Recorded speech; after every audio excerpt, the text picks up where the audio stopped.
Until now, marami pa rin nagsishipping sa KKK family. Stands for Chris Lawrence, Katrina Halili at Katie. Kaya naman maraming umaasa na sana magkabalikan na lamang si Chris Lawrence at si Katrina Halili para sa kanilang anak na si Katie, para mabuo muli ang kanilang pamilya. 50-50 ang chances kasi nga alam naman natin na may karelasyon itong si Chris Lawrence sa katauhan nga ni Carmina Katie Leon, samantalang si Katrina ay single. Kaya naman ang mga fans ay umaasa na sana ma-realize daw ni Katrina at ni Chris Lawrence na sana gawin na lang nila yun alang-alang sa kanilang anak. Pero syempre marami din ang nagsasabi kung wala namang feelings ay mahirap nang magkabalikan para lang sa anak. Dapat daw ay may feelings pa rin. Ating alamin kung unti-unti na nga bang bumabalik ang feelings nila sa isa't isa. At ano tong sinabi? Dahil nga sabi ng mga fans ay wala namang imposible kung tinadhana kayo sa isa't isa. Pero ano itong mga the moves ni Chris Lawrence na may pa-flowers pa kay Katrina at panay-panay komento rin ni Katrina kay Chris Lawrence at ganun din naman si Chris Lawrence kay Katrina. At may kanta pa ngang Lady in Red kung saan ay dinededicate niya yata ito kay Katrina dahil napapansin din na mahilig si Katrina sa red. Ating alamin kung may pag-asa pa kaya o dapat nga bang tayo ay manahimik na dahil baka co-parenting lamang ito. Ating alamin.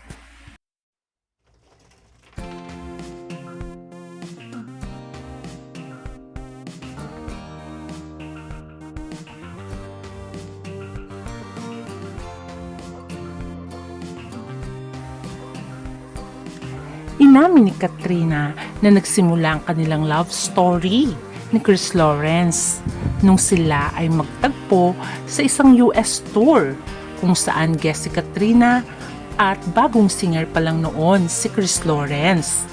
At dito nagsimula ang kanilang love story. Dahil sa kanilang pagmamahalan ay nabuntis si Katrina. Ayon nga kay Chris Lawrence ay nais niya na ngang pakasalan si Katrina at mag-propose dito dahil gusto niya nga magkaroon ng buong pamilya. Pero umayaw nga si Katrina dahil sabi niya kailangan both ready, hindi lamang pagmamahalan kundi financially, emotionally, at the same time ay spiritually. Dahil sa tingin ni Katrina ay hindi pa ganun ka-ready si Chris Lawrence. Dapat daw may bahay na at dapat daw kaya na siyang panindigan. Alam naman natin na aspiring singer pa lang noon si Chris Lawrence. Samantalang si Katrina Halili ay sikat na dahil nga sa kanyang mga roles bilang kontrabida at bida. Marami ang nalungkot nang maghiwalay si Katrina at Chris Lawrence after 5 years ng kanilang pagsasama. Kaya naging co-parenting na lamang sila kay Katie at nagkaroon na ng kanya-kanyang buhay. Nagkaroon ng panibagong pag-ibig si Chris Lawrence at nagkaroon nga siya ng isang anak na si Lyric. Pero okay naman si Katrina at si Joyce, ang mama ni Lyric. Kaya nga sabi nila kung magkakabalikan si Chris Lawrence at Katrina ay hindi magiging problema. Mamahalin nito si Lyric dahil mabait sa personal si Katrina at makikita naman na alagang-alaga niya itong si Lyric. Kaya naman nagpapasalamat din si Joyce dahil sa pagmamahal na pinapakita ni Katrina sa kanyang anak. Kaya sabi ng mga fans ay napakaswerte ni Chris Lawrence kung si Katrina Halili ang makakatuluyan niya. Samantalang si Chris Lawrence ay nagkaroon ngayon ng long-time partner sa katauhan naman ni Carmina Katie Leon.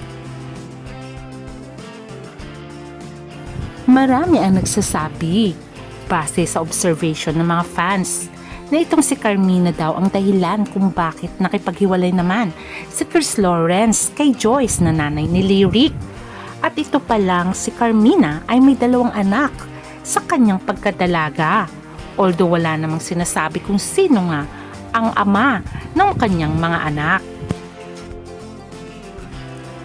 At dahil nga sa nagte-trending itong si Chris Lawrence at Katrina Halili, itong si Carmina ay bigla nang nawala sa social media at hindi na muling nagpo-post.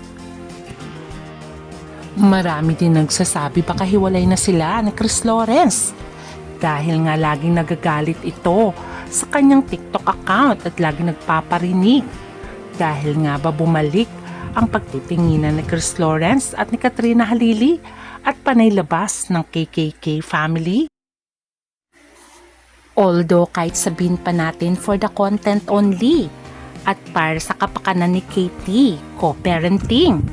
Pero syempre, pag girlfriend ka, malamang magsiselos ka dahil alam mo na minahal ng todo ng boyfriend mo si Katrina Halili. At the same time ay magtattoo pa ni Katrina sa balikat ni Chris Lawrence na hindi pa niya pinapatanggal.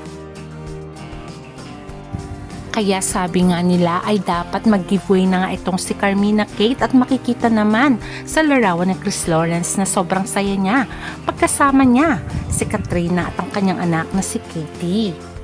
Kaya lamang ay until now ay hindi pa rin nagsasalita si Chris Lawrence, although lagi siyang nagpapakilig dahil recently nga ay nagpadala pa nga siya ng flowers kay Katie at ganun din kay Katrina. At hindi lamang yun, panay-panay pa ang komento niya at pag-like sa larawan ni Katrina. Ang mga fans ay nalilito na. Ano nga daw ba talaga? May girlfriend nga ba daw itong si Chris Lawrence o wala na? Dahil mukhang hindi na nagpo-post gaano ang girlfriend nito.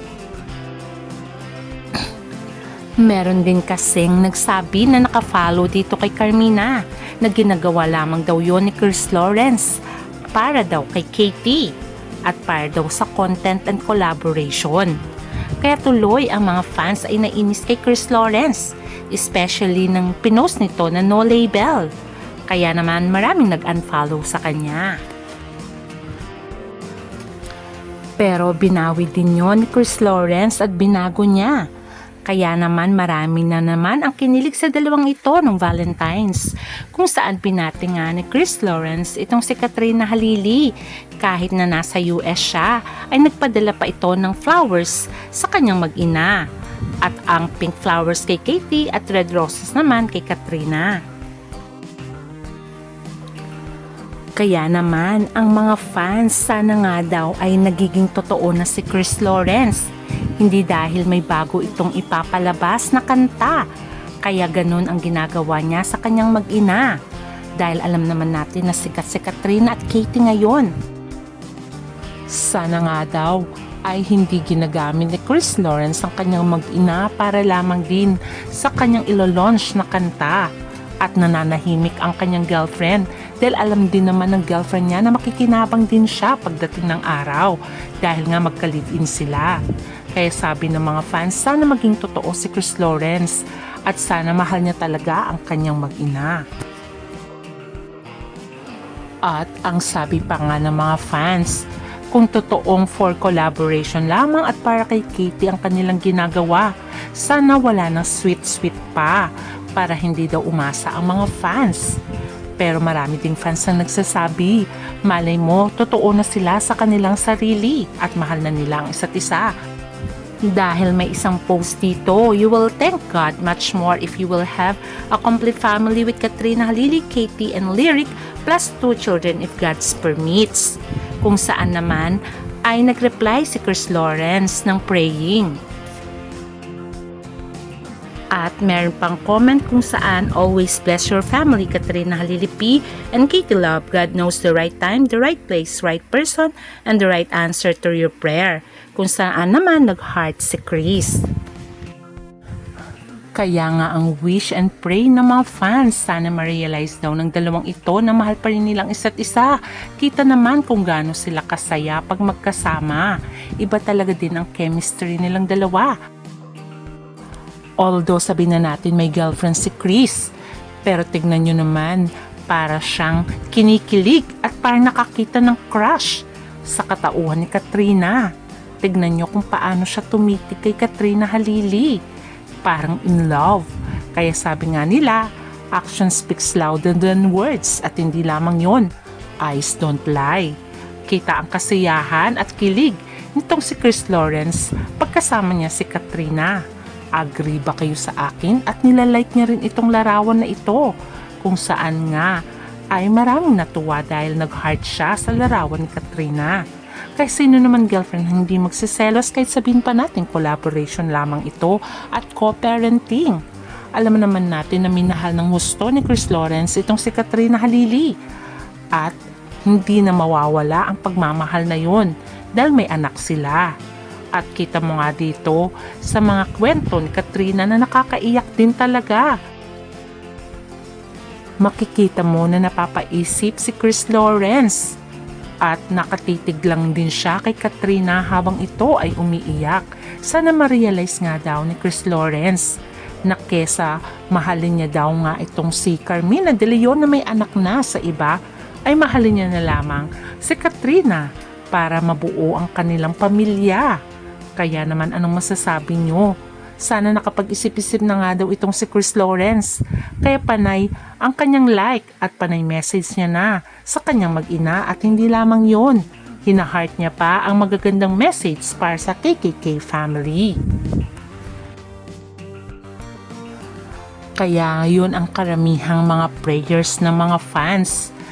At tulad nga ng sinabi nga ni Chris Lawrence na one step at a time.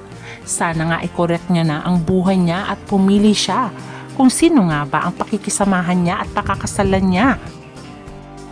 Kung pipiliin niya nga ba si Katrina para maging masaya ang kanyang anak na si Katie at mabuo ang kanilang pamilya, or pipiliin niyang mahalin si Carmina na may 2 anak sa iba.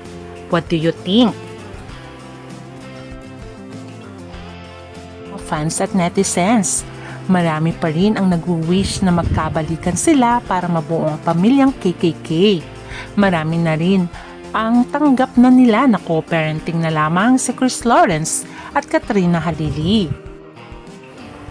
Tulad nga ng observation ng iba at observation ng mga netizens, ay hindi matatawaran ang ngiti at saya nila pag sila ay magkasama. At kita naman ang actions at ningning ng kanilang mga mata at pareho pa silang blooming. Siyempre, si Katie wish niya rin mabuo ang kanyang pamilya.